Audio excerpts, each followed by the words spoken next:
Hello everybody and welcome back. We're going to be working on this thing again, the G5 to ATX conversion. The last time we let off, which was last week, we had just finished putting together or retrofitting an ATX wow, that's huge. Retrofitting an ATX power supply into the Powermac G5's power supply closure or case. So what we need to do today is going to be some mock-up stuff because I need to know where I can and cannot.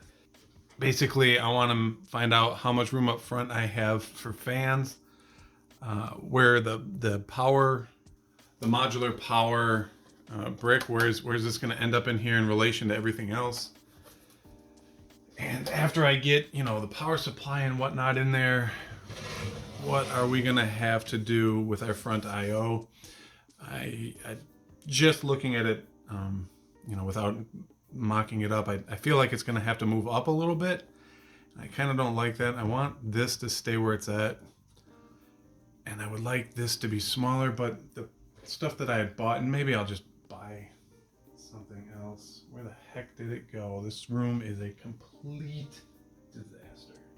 Yeah, what I had planned to use for my I/O is going to be, it's kind of spread out a lot. I wish it was more tightly compact, and so I could fit it here somewhere. I don't know, I entertained the idea of mounting this distribution somewhere and then using extensions to connect here. We'll see what happens. I liked this at first, but I kind of, as I look at it more and more, I kind of don't like it. So we'll see what happens. Maybe I can scrounge something up from one of my cases that I have lying around. I don't know. Anyways, we'll get onto that when we get onto that. For now, let's stuff the power supply in here, put the shroud on it, throw our motherboard into it, throw a big beefy video card in there just to see, how much room is going to be available to for activities. All right, so I got the power supply in, as you can see here, but there is a small, like a teeny tiny issue, and it sits, I think it sits back here. Let me show you. So that little guy right there, that little, as you can see, the plexiglass to accommodate for that screw sits down lower than it does over here. And I think it's just making contact and getting this shield here in and out difficult. So I'll probably just trim either the plastic or that shield a little bit to make things a little bit happier, because what it does is you'll get this in, you'll get this screw in and lined up, and then the whole plate will be like off kilter, and like you pull it forward and it feels like it hits something, but like all the way through here we have plenty of room. It's really weird, and you'd have to see it and kind of get your hands on it trying to get the screw holes aligned to understand what I'm talking about. Kind of minor, but it made me scratch my head for a little bit. So now that the power supply is in, let us mount up motherboard to the video card in there, and then we'll see how much room. I mean, I think this is kind of in the perfect spot. Not to trail off here a little bit, because then I can put a couple of fans. I thought about mounting the fans to the front mesh. I don't want any screws going through the front mesh, so I want to back them off a little bit. So then, let me grab one of them. So I'm going to do two 140 millimeter fans in the front, sort of mounted on top of each other. Whee! Like this. And I think that's going to be perfect, actually. Maybe, yeah. So then, if we do end up going with this guy here, sorry, just thinking out loud. this mounted behind it, possibly. Yep, so these will be, the fans won't be completely centered in there, but I'm not too worried about that. They'll be offset to this side of the case just a bit. But yeah, that's the plan right now. And I've already printed up some brackets, kind of like V1 brackets here. Here are those little brackets I printed up. And the idea is they'll mount like that. And then I'll put some at the top. I'm thinking. Things could still go terribly wrong. And then to connect the two fans together, I made these little guys to hold them in there. So why don't I go ahead and do a test fit of that? All right, so I got my little fan tower, little stacked fan setup all together. But it appears that when I had built it, I did some measuring wrong, and it doesn't fit in here. Of course, I'm putting it over here, but yeah, it doesn't fit. So I'll just reprint these. It's not going to take anything to do. That's why the 3D printer is kind of amazing, because who cares? I can take these and modify the STL file and shorten them up, make it fit better. But we'll just take these top ones off of here so it'll fit in the case. There we go.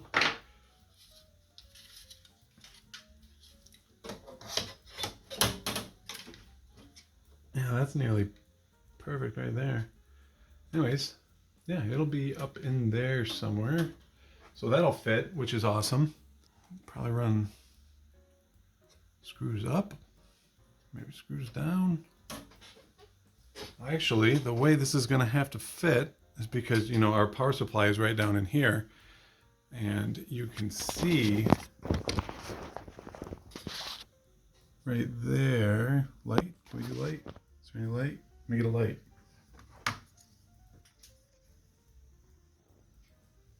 Kind of hard to see on camera. Yeah, you can see it. Our screws that go through our brackets down through this metal plate have to clear the very end of the power supply. So right here is a pretty good spot for it.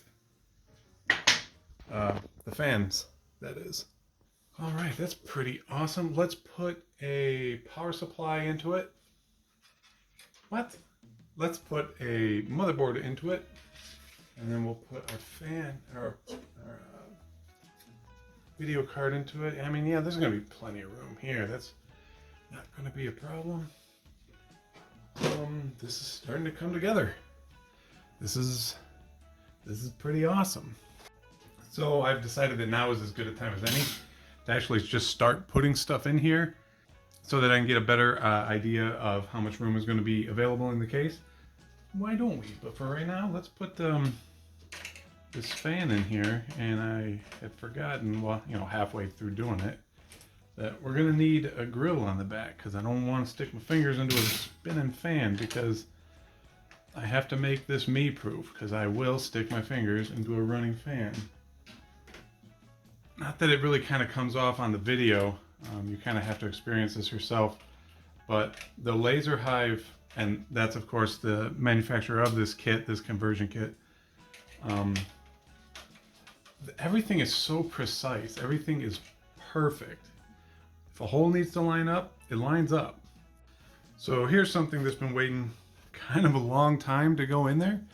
It's the SATA DVD-ROM.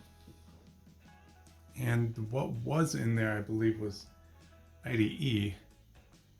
Where is that thing? Anyways, that should fit.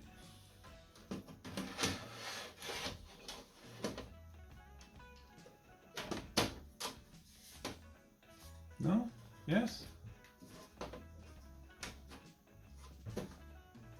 I've forgotten how this works. Yeah, it has to slide. Oh, these have to click all the way open. Haha.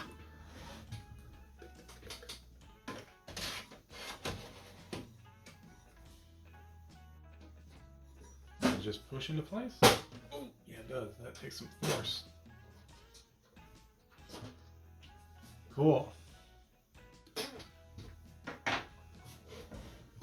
Our mock-up motherboard's in there.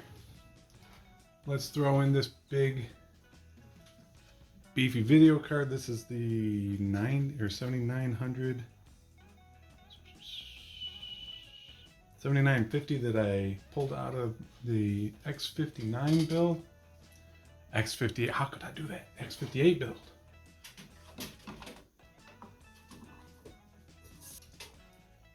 Now, the ultimate plan for this case, I think,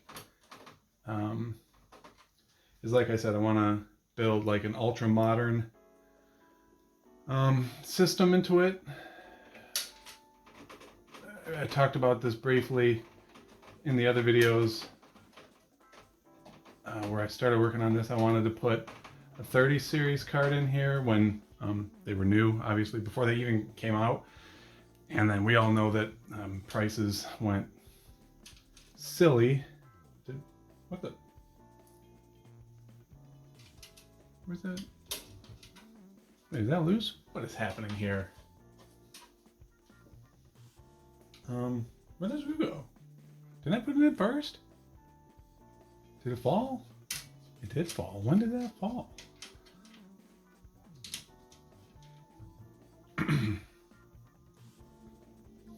Anyways, I wanted to build a new system. I wanted to put a 3070 or 80 in here. They were supposed to be cheap, and they were supposed to be, you know, obtainable. Well, most of that fell through. Wow, it's starting to come together. This is awesome.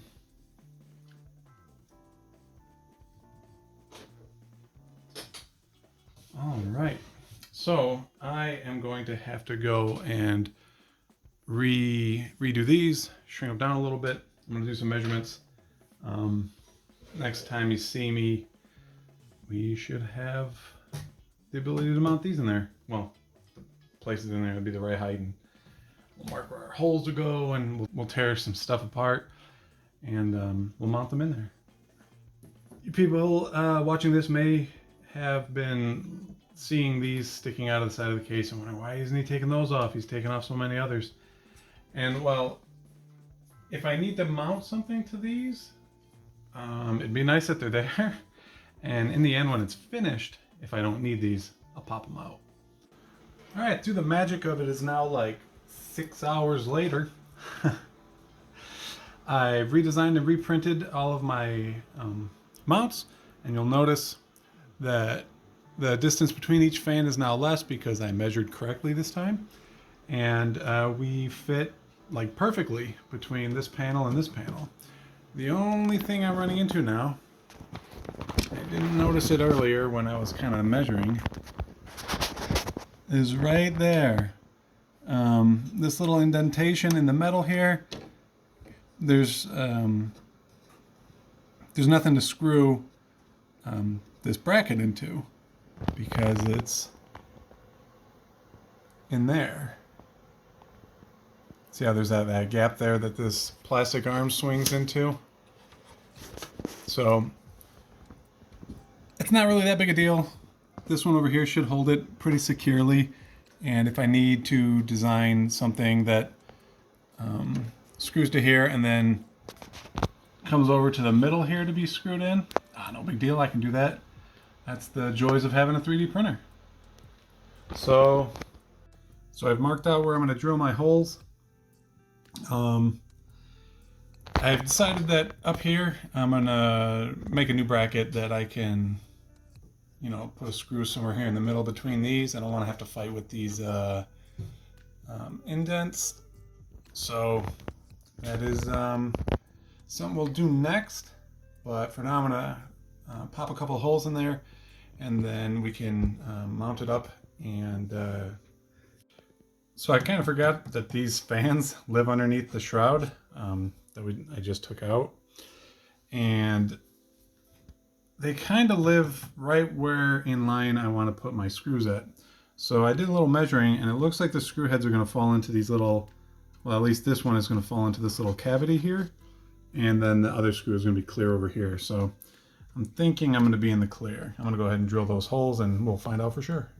So I'm putting this panel back onto the power supply, and I want to kind of go over what I meant earlier by like it feels like it runs into something when you try to line up the screw holes. So over here, it's simple to get this one lined up. Not so simple when you only got one hand.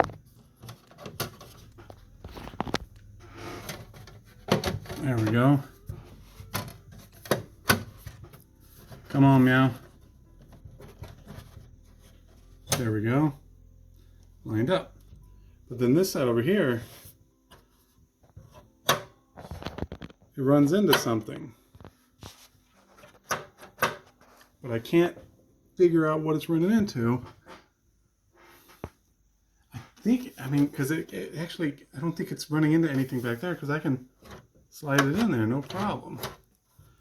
You got to get this so precise for it to fit in, and I'm not sure what the problem is. A little more investigation is in order. All right, without any rhyme or reason, it just fell into place this time. I don't know. You'd have to mess with it to feel how fiddly it is. I might never get to the bottom of that mystery.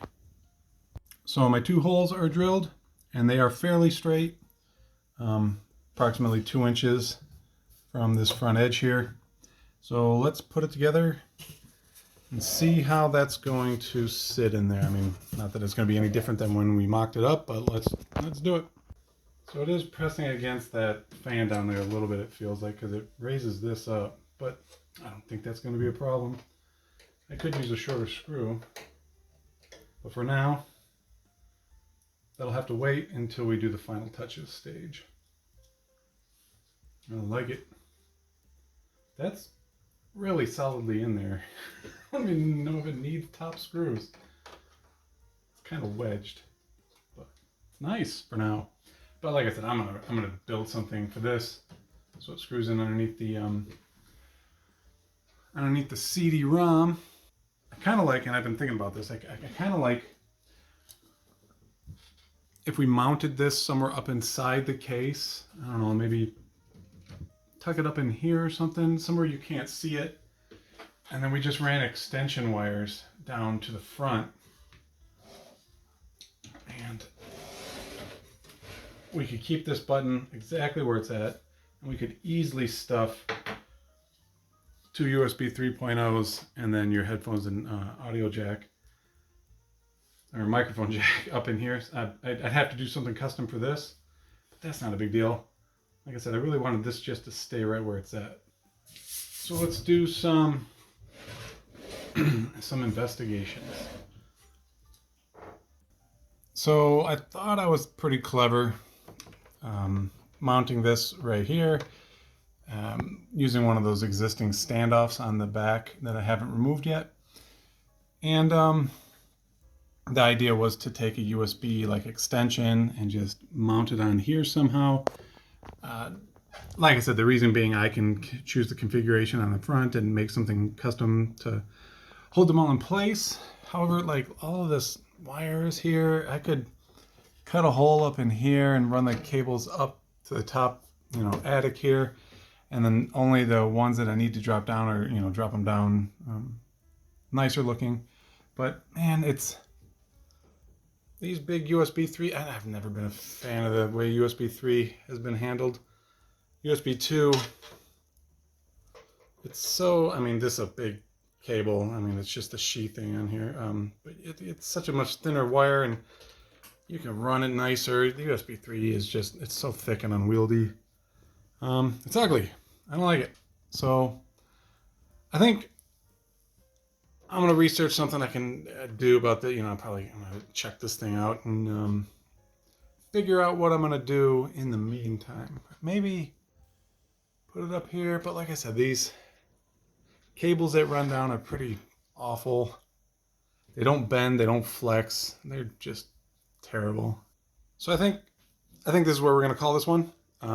We made a lot of headroom, got these mounted, got this up mounted, put all the guts into it, put the CD-ROM in here. It's actually looking like a computer, which is really nice. So I am going to go and design something better for this and do some research on what we're going to do for that. And maybe I'll start designing the bracket I'm going to use to hold our power distribution in place. So yeah, this is, like I said, this is turning out fantastic. I'm super excited. And all the other weird buzzwords you can say to be excited. So if you're enjoying this, I'm glad you're here with me, and I'd appreciate a thumbs up and maybe a subscription if you aren't already subscribed. And I will see you next time when we get this thing even closer to being my daily. Thanks for watching. See you later.